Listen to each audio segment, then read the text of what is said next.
Good morning, my friends. Welcome to today's or this week's only video because I took the week off and I'm going to be doing this a little randomly throughout the month of June and July as I get ready for the big push into the fall, complete some of my core development.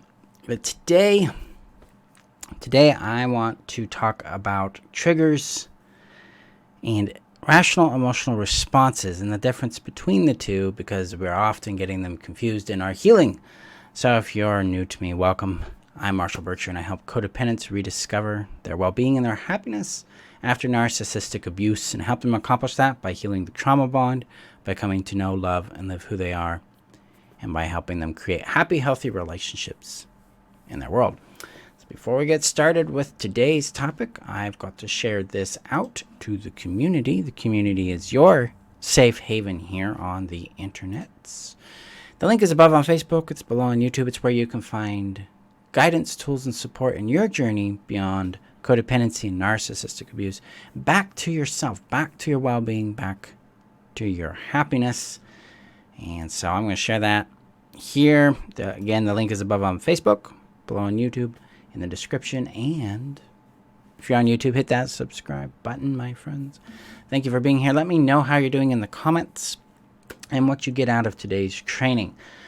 So, yet another series from me. Emotional well-being number 1. Is it a trigger or is it a rational response?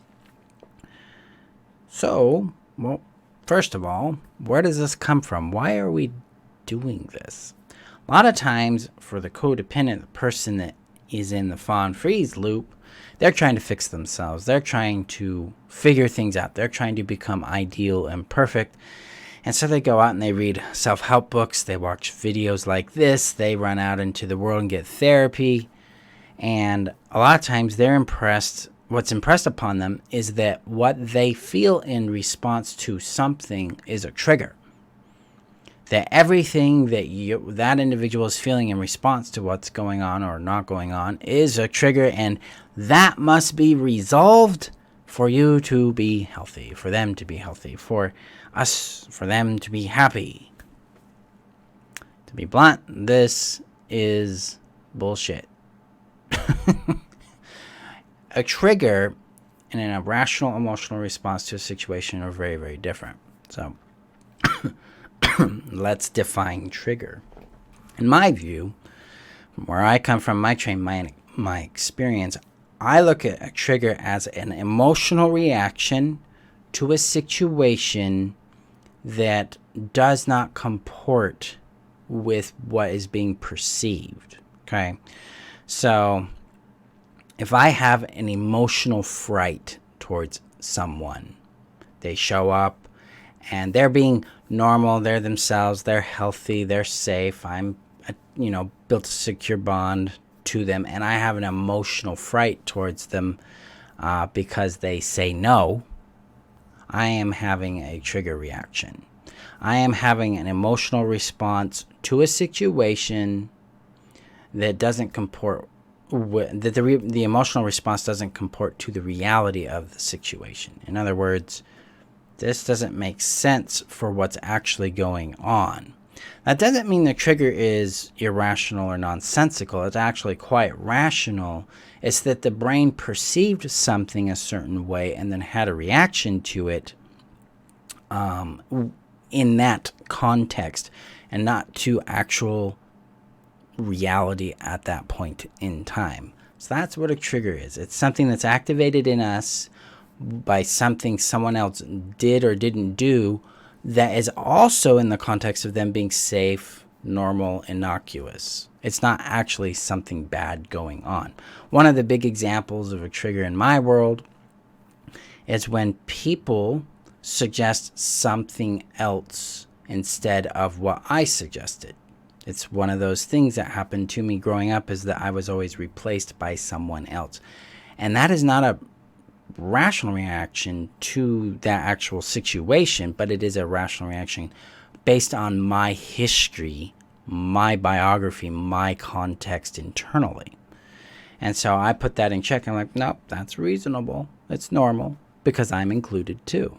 And I self-parent and self-care for that aspect of myself. So is this making sense? Let me know if this makes sense. Yes, I've got to find that quick list there, Kaya. Yeah. So trigger, rational emotional response. So what's a rational emotional response? It is something we feel in response to an actual situation going on right now. It's really, really happening. And we see this a lot. I see this a lot in students and in clients dealing with their relationship to the other person, that that person may be behaving in toxic, abusive, neglectful ways, and that's activating them. They're feeling hurt, they're feeling dismissed, they're feeling ignored. And a lot of times the student or client will internalize that as, I need to work out my attachment anxiety or my attachment avoidance, or work out my wound so I don't have to respond this, so I'm not responding this way anymore.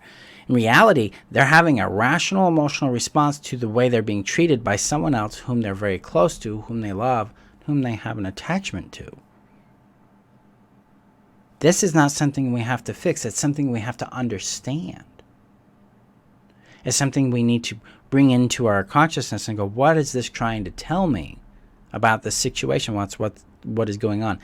We actually do that with the trigger too. So like in my experience, someone's recommending someone else. Cool. I'm having this big emotional reaction. What is that telling me? It's telling me I am reliving a past rejection, a past isolation, a past exclusion, and I need to get in contact with that aspect of myself, bring him some love, some peace, some validation and reassurance.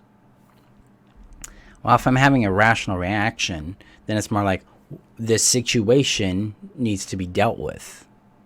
I am not in a place that's nurturing me, that's safe for me, that's kind for me, that's attentive to me.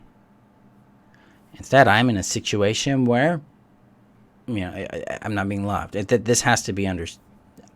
I think I lost my train of thought there. I need to respect what it's teaching me and understand it so that I can make a wiser, more conscious, more healthy, more honest choice for myself, for my well-being, for my happiness. That's the difference between a trigger and a rational emotional response. It's the context in which it's happening in. So if someone is screaming at me and yelling at me and I'm like frozen and shaking, that's a rational response to that kind of behavior.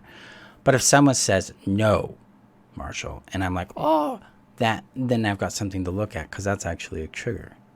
Another common trigger we tend to encounter is someone showing us affection, kindness, love, and we recoil from it or we leap towards it. Those are both triggered reactions because we're not responding to it, we're reacting to it. And that's coming from our past. Whereas, that would be a place of slowing it down, looking at what's going on, working to understand what's happening within us, and then seeing if it's actually safe to move towards that person, or if it makes sense to withdraw or recoil from them, depending on how they're showing up. That's how we can discern that. So Deborah shares, so when people look at me a certain way, I think I'm being rejected and I feel bad about myself and spiral out of control. Yeah, you're having a triggered reaction there. Now, that internal spiraling and out of control emotionally is your trauma talking right there. That can be dealt with. That can be brought to some closure, to some care, to some love. So that when you do experience someone looking at you a certain way that communicates you're not wanted or you're being judged, you're not necessarily internally caving in on yourself. You're more like, that person is not, that person's communicating something to me. Now, what do I want to do with that? So we can approach that in a caring and rational way there. Kaya shares, I used to try to minimize other people's behavior by telling myself I'm just triggered. Yes. Yeah, if we're actively being harmed, we're not being triggered. We're being harmed. If someone's doing something that is hurting us, that's harming us, that's attacking us, we're not experiencing a trigger. We're experiencing a rational response to being harmed. That's what we need to focus on and understand about ourselves. Where are we coming from? what's my context and history with this thing, and what's actually happening. We have to do some sane making. We're going to get sober. What choices are being made? What actions are being taken? How does it feel to me? What were the agreements? What's the context? And what's the outcome? That's sane making. That's a sobriety practice I teach in the Heal Yourself strategy so that we can understand what's real. Yeah, I'm overreacting because of my past trauma. Not all the time, guys. Not all the time. And it really depends on that context. What is actually happening? What is my reaction? Does this reaction comport, or does it make sense that this reaction is happening in this context? That's how we discern between the two. All right. That's the magic on this. It gets us some sanity. Sarah shares, I get triggered by flakiness, people not holding up their commitments. Is this irrational or rational?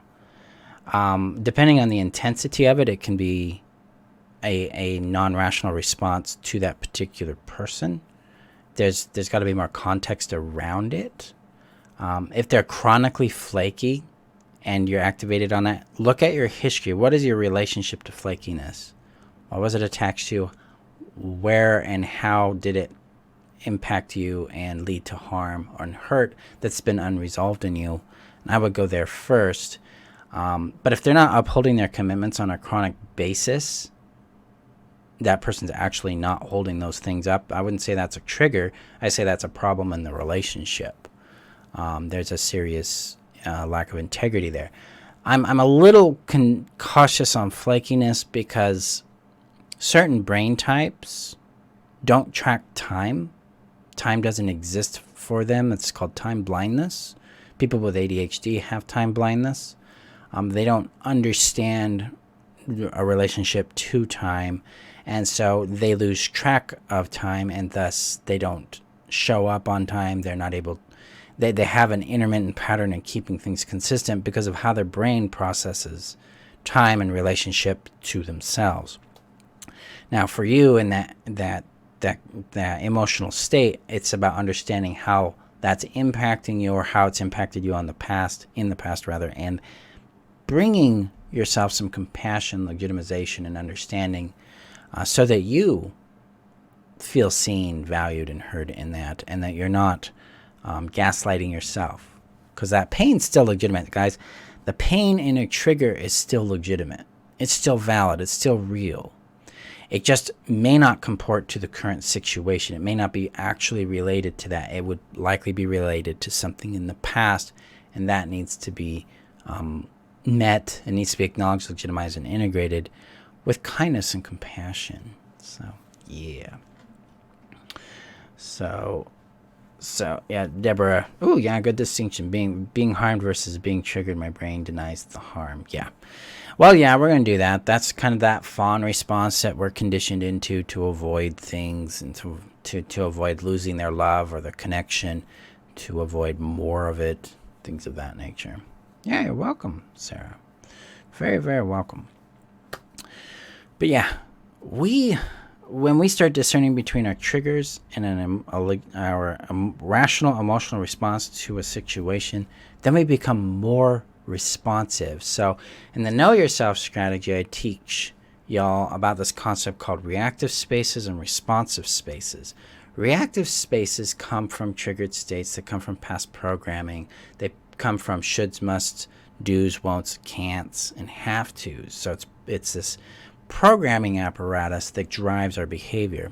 Responsive states come from an attunement to self, an alignment with one's value, voice, and vision, so that we can determine how we want to respond to a person, place, or thing that's going on that is going to be something we want to live with and that brings us more well-being and happiness in our world.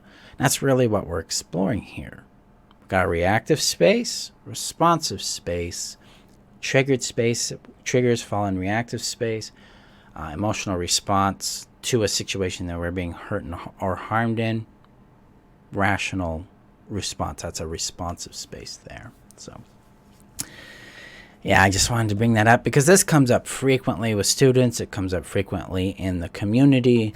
and with clients. So yeah, just a little heads up on the Know Yourself strategy. It is open for enrollment. So we start in August. We got like 8 weeks, the 17th of August. So the link is above on Facebook, below on YouTube, under the paid courses section of the description. That's where I'm going to teach you how to know, love, and live who you are by helping you root into your value, your voice, and your vision, and actually understand it, live it, and experience the happiness, the well-being, the peace, the confidence that comes by doing that. So got that going on. Okay, I'm going to let you guys go because today is graduation day. So if you're watching this, Truman, congratulations. I'm proud of you, son. Good work. Love you. And we're going to go graduate this kid. So you guys have a good day. Remember that you're worth knowing, loving, and keeping. And yeah, I'll see you guys in our next training video. Have a good day, guys.